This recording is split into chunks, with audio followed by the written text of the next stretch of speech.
everybody, and welcome back to Siah Sports, where I talk about all things, sports, Again, I love the LA teams. I've mentioned that in the past, and I will continue to mention that in the future.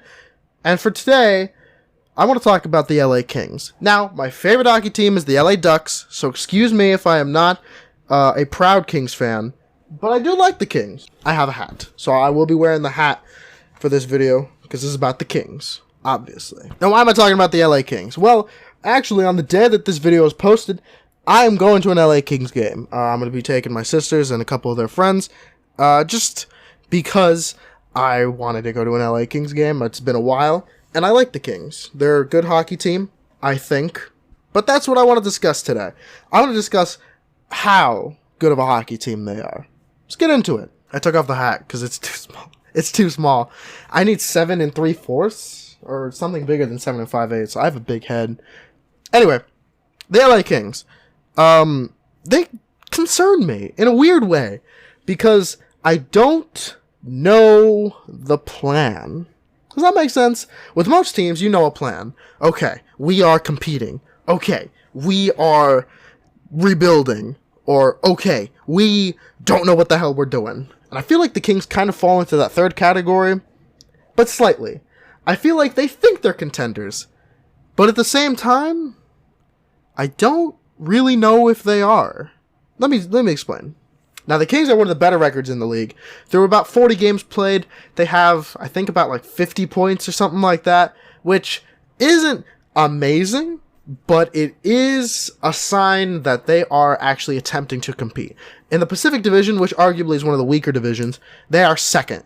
So I'm not upset about that, but you kind of have to think about what their roster is and what their roster is going to happen, what's going to happen to their roster any day now. So as you know, last year, former captain of the Kings, and not current captain at the time apparently, Dustin Brown, retired.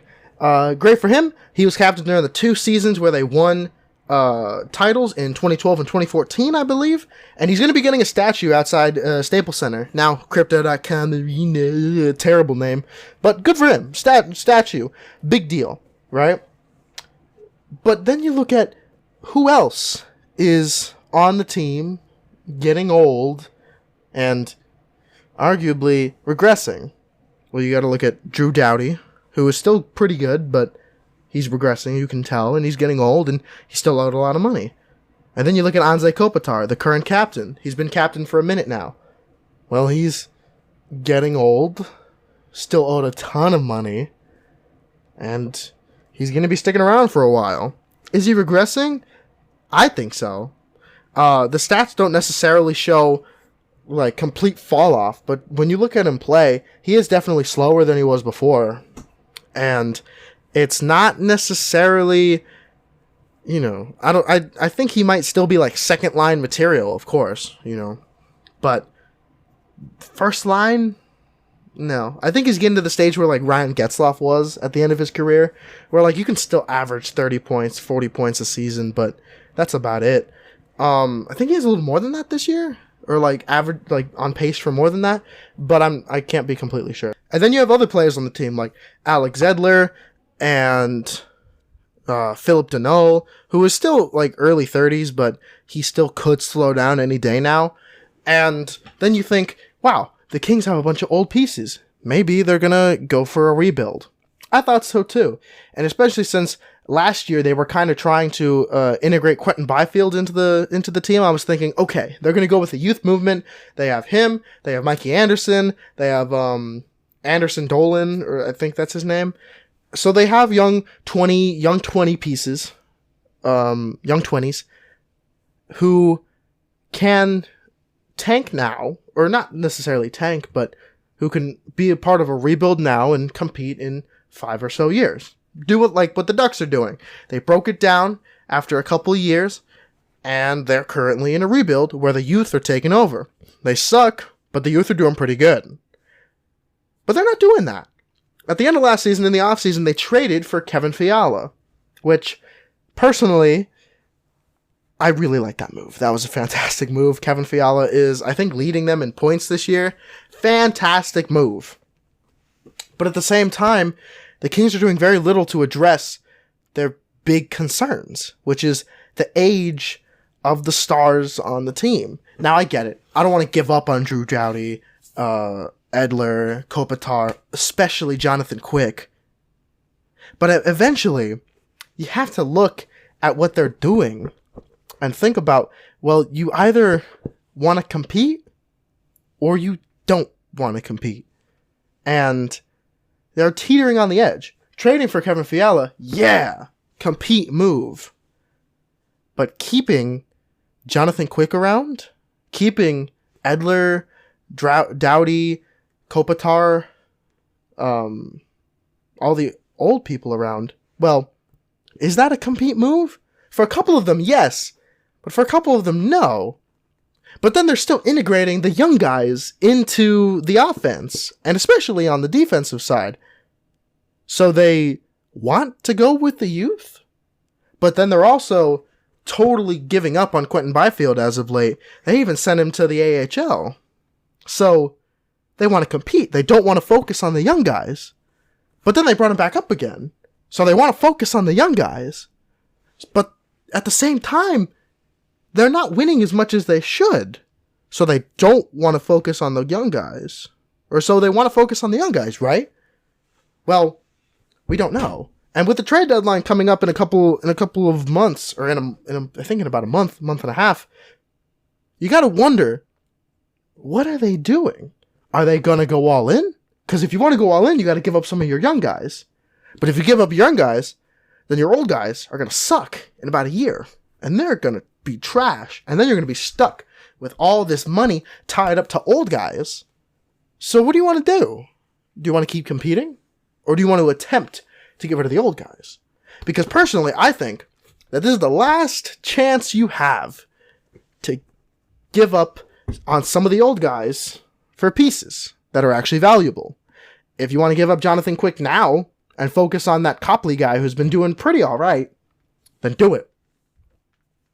But if you don't, and you keep Quick around, you're not going to be able to trade him for shit later.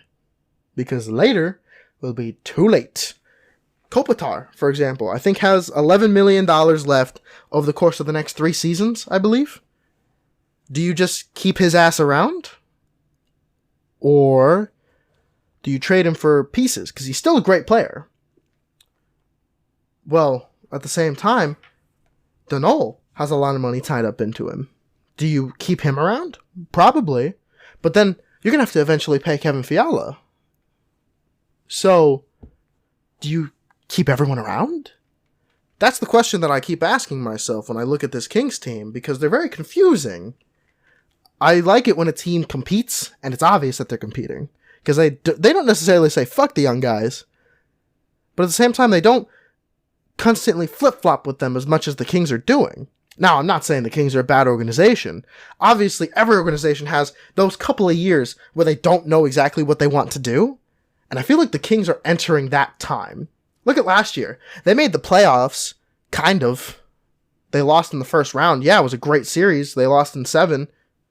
But you got to look at what happened in that series. You got to look at who showed up and who didn't.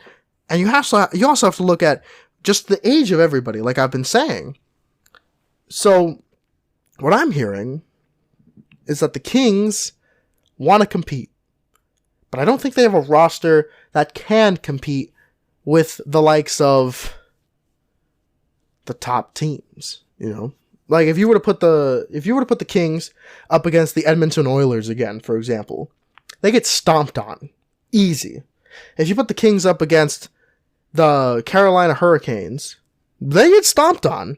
If you put them against the Bruins, they get stomped on. If you put them against pretty much most of the contending teams, if you were to make a list of the top 10 contending teams, the Kings kind of get trounced by everybody. Yeah, I know the Kings are currently in the power rankings, hovering around like 11th, 12th place in the power rankings. And that's good enough to make the playoffs, but is that really what you're going for? If you're competing, you're not just going to make the playoffs. If you're competing, you're going for a chip. But they don't necessarily have the pieces for all of that. And I feel like it's very hard to get pieces for that when you know that everyone outside of Kevin Fiala is probably going to be pretty bad in about a year or two. So they're coming to a crossroads where you either take the route that the Ducks have taken, where you start giving up on old guys, get young guys back, and embrace a rebuild, or you go in a direction that, for example, the Columbus Blue Jackets are going in, where they're tricking themselves into thinking they're contenders by signing free agents, but not good enough. Well, it's all up to you. Whoever the Kings front office guy is who might be listening to this, what are you going to do? Are you going to let your franchise suck for a couple years and really get nothing out of it? Are you going to do that now and hope that your young guys can carry you going into next year? It's a tough question. And I think the Kings are in a position where the championship drought is starting. The contention drought is starting. So it's better to get it really going now rather than trick yourself into making the playoffs for a year, this year and next year maybe, and then completely miss it and ruin any chance you have for about 5 more years on top of that. Giving up on Quentin Byfield, Mikey Anderson, a couple of the other young guys that they have. I don't think that's a great idea. But you tell me. This is Siah, and that's the sport. Thank you for watching. You have a nice day.